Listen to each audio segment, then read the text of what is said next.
दलित सिर्फ जो है उनके पीछे जय श्री राम का नारा लगाने के लिए और मस्जिद कोड़ने के लिए। दलित हिंदू होता भैया तो दलितों को आरएसएस का चीफ बना देते। दलित हिंदू होता बनाते ना आरएसएस का चीफ, काहे नहीं बना रहे? अभी आरएसएस का चीफ दलितों का तो नंबर मैं बार बार कहता हूँ 10-20 लाख साल लगेगा। ब्राह्मणों में भी एक एक्सेप्शन रज्जू भैया को छोड़ के चितपावन ब्राह्मण है वही हो सकता है। ब्राह्मणों में भी हमारे यहाँ बड़ा कहावत है, मैथिली ब्राह्मण बड़े अच्छे होते हैं। मैथिली ब्राह्मण का नंबर अभी तो बहुत दूर है।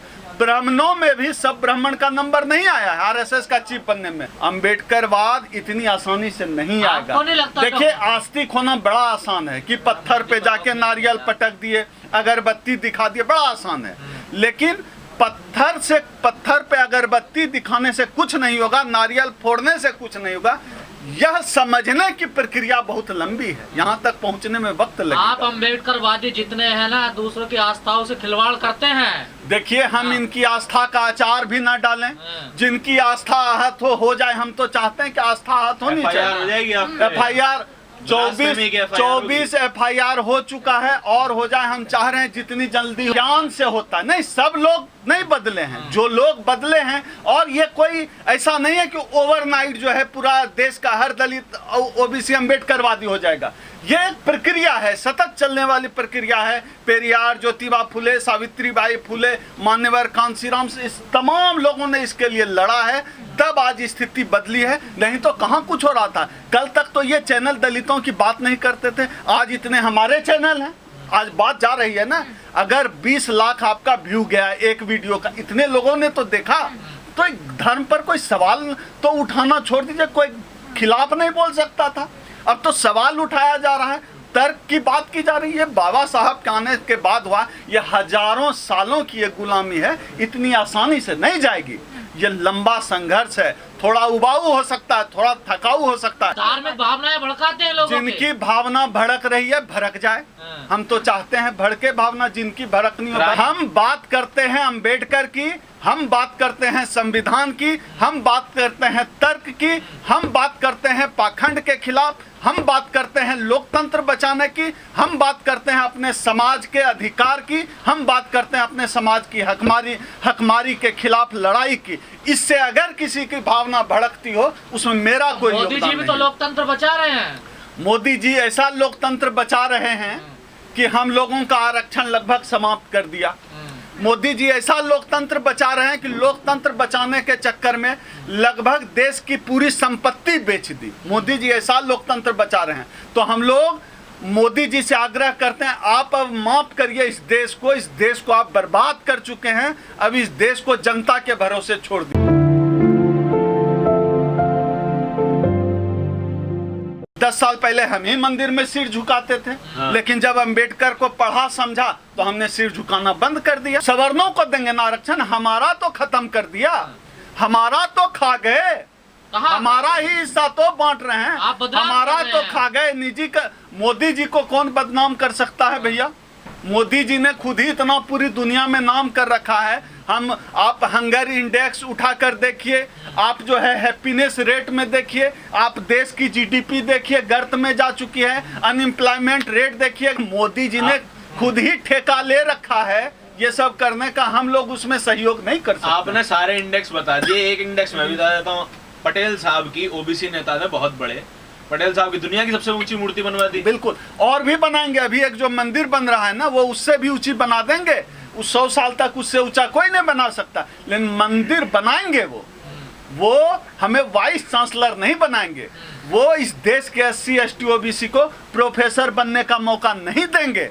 वो हमें मीडिया में एंकर बनने का मौका नहीं देंगे। वो हमें कंपनी में CEO बनने का मौका नहीं देंगे। वो मूर्ति बनवाएंगे, फिर सफाई वो कौन मूर्ति करेगा? बनवाएंगे। अगर आप BC बन गए फिर सफाई कौन करेगा? यही तो सवाल है। उनको खटक क्या रहा है? उनको खटकता ये है कि जिनकी थाली में सूखी रोटी भी नहीं होती थी, वो आज पूरी और खीर खा रहा है, यही तो खटक रहा है उनको। खटक ये रहा है कि कल तक जो हमारे सामने चारपाई पर नहीं बैठ पाता था, आज सोफे पर पैर चढ़ा के बैठता है, यही तो खटक रहा है उनको। यही तो दिक्कत है। ये हमारे समाज का एक हिस्सा भले ही ना सोचता हो, लेकिन उनको पता है, जिनके सामने हम कभी खाट पर न बैठ पाते थे, उनको पता है, जिनके लोग कभी मेरे दादा के यहाँ से गाय का बछड़ा खोल कर ले गए थे, उनको पता है। हमारा काम मोदी की आलोचना करना नहीं है, हमारा काम है अपने समाज के लोगों के हक अधिकार की बात करना।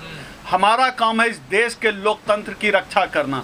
हमारा काम है बाबा साहब डॉक्टर अंबेडकर ने जिस समता मूलक समाज का सपना देखा, उस सपने में अपना अंश भर योगदान करना। उदित राज जी का जो लेख है, एक लेख अभी आया इस पर बहुजन आंदोलन को लेकर, उस लेख को पूरा पढ़ा जाना चाहिए। किस संदर्भ में लिखा गया है आप ये बताइए। हम लोग ब्राह्मणों को रोज गाली देते हैं, जातिवाद करता है। हम क्या करते हैं? दुसाध चमार से शादी करता है, चमार खटीक से शादी करने के लिए तैयार है। क्यों अटके हुए? क्यों शादी? आपस में आप रोटी बेटी का रिश्ता नहीं कर रहे हैं, आपस में रोटी बेटी का रिश्ता नहीं, गाली दे रहे हैं ब्राह्मणों को, वो जातिवाद कर रहे हैं। आप क्या कर रहे हैं? आप क्या कर रहे हैं? आप जो है नहीं, हम क्या कर रहे हैं? करता है क्या? राजपूत करता मैं है? वही हम वही बता रहे हैं। हम आपस में रोटी बेटी का रिश्ता नहीं कर रहे हैं। जो अनुसूचित जातियां हैं वो आपस में एक होने के लिए तैयार नहीं है। गलियाए जा रहे हैं ब्राह्मणों को, गलियाए जा रहे हैं। नहीं, दिमाग में जो जातिवाद की गंदी सोच है, जो मनुवादियों ने, ब्राह्मणवादियों ने हम सबके दिमाग में जो जहर डाला है जातिवाद का, उस पर बात करना होगा। पाले भी तो हम ही जा रहे हैं। वही मैं उसी पर तो बात कर रहा हूँ। उस जहर को निकालना पड़ेगा, उस पर बिना बात किए संभव नहीं है। हम सबको भी अपने अंदर का जातिवाद खत्म करना पड़ेगा। जाएगी ये नहीं, मैं तो कभी नहीं, मैं 5-6 लाख साल बाद की बात कर रहा हूँ, तब भी नहीं जाएगी। एड्स का इलाज निकल जाएगा, लेकिन जाति का इलाज इस दुनिया में संभव नहीं है।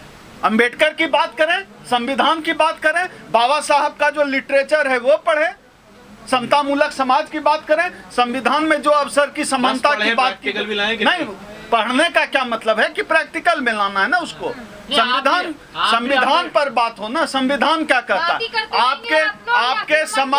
आपके समाज की जो दकियानुसी विचारधाराएं हैं वो क्या कहता है, उसके खिलाफ आपको खड़ा होना पड़ेगा और संवैधानिक तरीके से उन मुद्दों पर बात करनी पड़ेगी। आप भी अंबेडकर साहब की बात करते हैं, शाम को मंदिर आप भी चले जाते हैं चुपके से। ये मेरे बारे में सब लोग जानते हैं। मेरे ऊपर तमाम FIR हैं, धार्मिक भावना भगवानों का अपमान कर।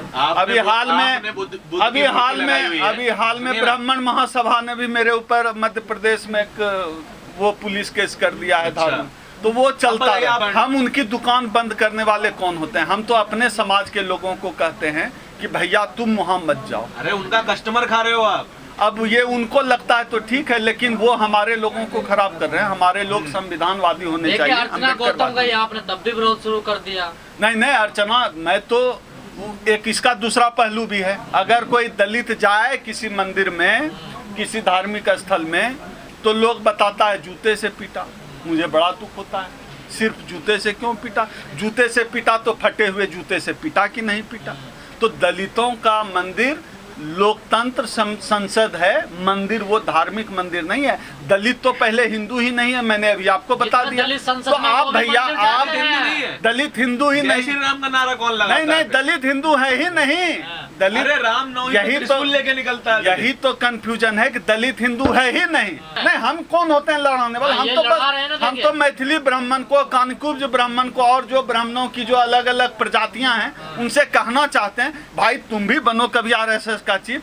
तो चितपावन ब्राह्मण अभी बन रहा है, 100 साल में उसके अलावा कोई बना नहीं। तो हो सकता है मैथिली बन जाए 100 साल बाद, अगले 1000 साल बाद कोई राजपूत बन जाए, फिर बने हो सकता है 10-20 लाख साल बाद कोई दलित आदिवासी RSS का चीफ बने। इसलिए हम लोग चाहते हैं, हम तो भैया सबसे प्रेम करने वाले लोग, हम लोग डेमोक्रेटिक हैं।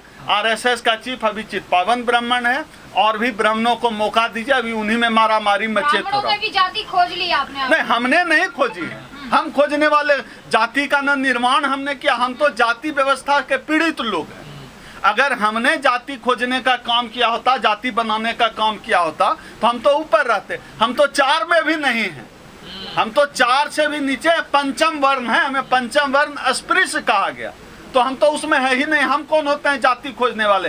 जाति खोजने वाले आदि गुरु शंकराचार्य थे, जाति खोजने वाले वो थे। हम कौन होते हैं जाति खोजने वाले? हम तो इस व्यवस्था के पीड़ित लोग हैं।